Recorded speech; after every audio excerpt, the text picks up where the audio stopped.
Welcome into our 2021 year in review Sixers edition. And with this, who better to have than Dei Lynam, Sixers expert, break down the good and the bad of the Philadelphia 76ers in 2021.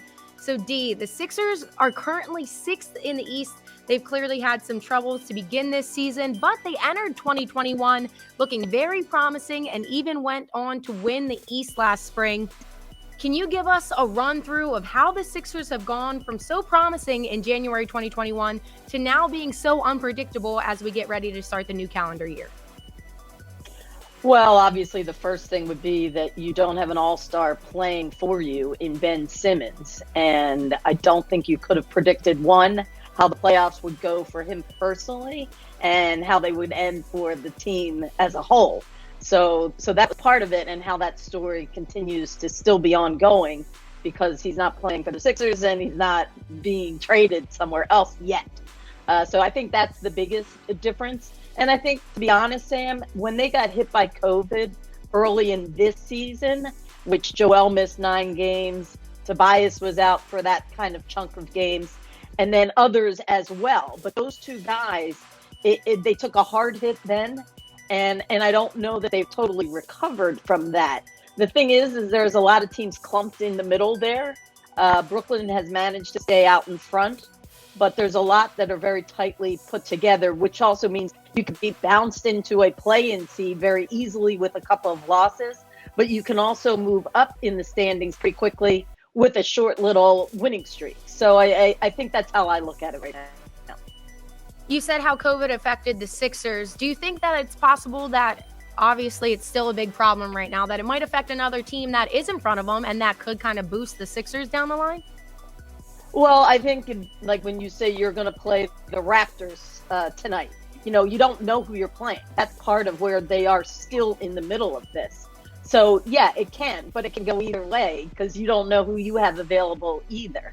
And there are some statistical things, take the COVID aside, that this is a different team than a year ago. And one of them being that they have not shot the 3-ball well, and they don't take enough attempts. They're near the bottom of the league in 3-point attempts.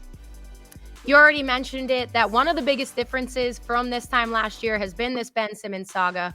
This time last year, the Sixers had beaten the Raptors, which is ironic because they play them tonight. They beat the Raptors 100-93 to move them to 3-1 because last year's season started late with the pandemic.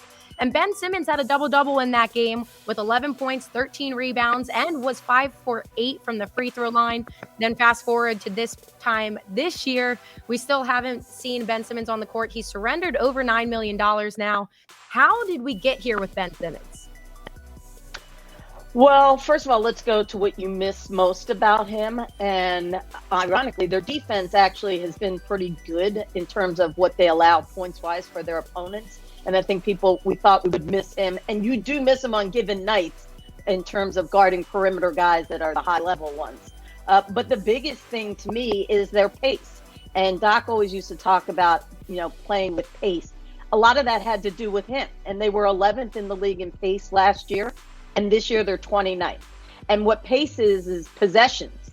So they're getting fewer possessions. And then if you factor in that some of these guys who have been better 3-point shooters, Tobias in particular, Tobias went from being, almost 40% at the end of last year, and he's shooting 30% right now.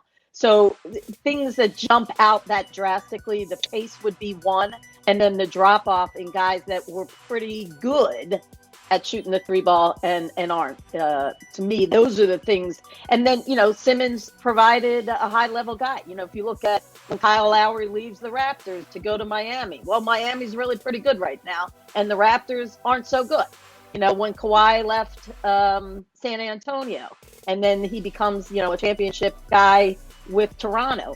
So these are high-level players. Then is that whether you want to look at the faults that he has? Yes, he has some of those, but he has a lot of good things that he brings to the table from a player's perspective. Do you think the national drama that's always around the Ben Simmons situation is affecting the team as well? I don't, Sam, I really don't.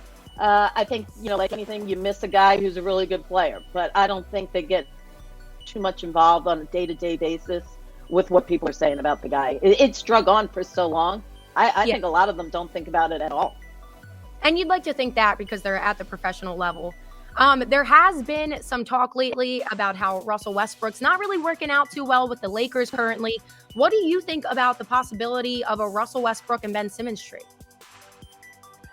So it's interesting. Russell's 33, going to be 34.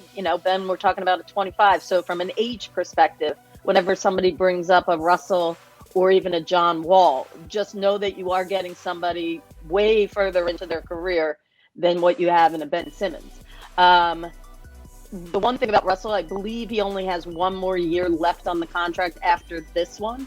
So if you didn't like it, you're out from the cap problem that you currently have. And with Ben not playing and sitting there, you do have a huge problem with that, what he's doing to your roster from the money standpoint. So I'm not a huge fan of that. I think that if the Lakers wanted to do that,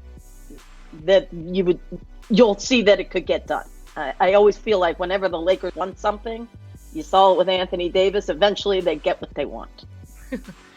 Now, there's no prop bet right now about how long Ben Simmons will be with the Sixers going into 2021. But if you had to guess how far or going into 2022, I should say, if you had to guess how far into 2022, do you think Ben will remain with the Sixers? Well, I thought December 15th was going to be a pretty significant date just because, not that they were targeting somebody, but so many other people got freed up that would be able to be in a deal that would allow the money to match.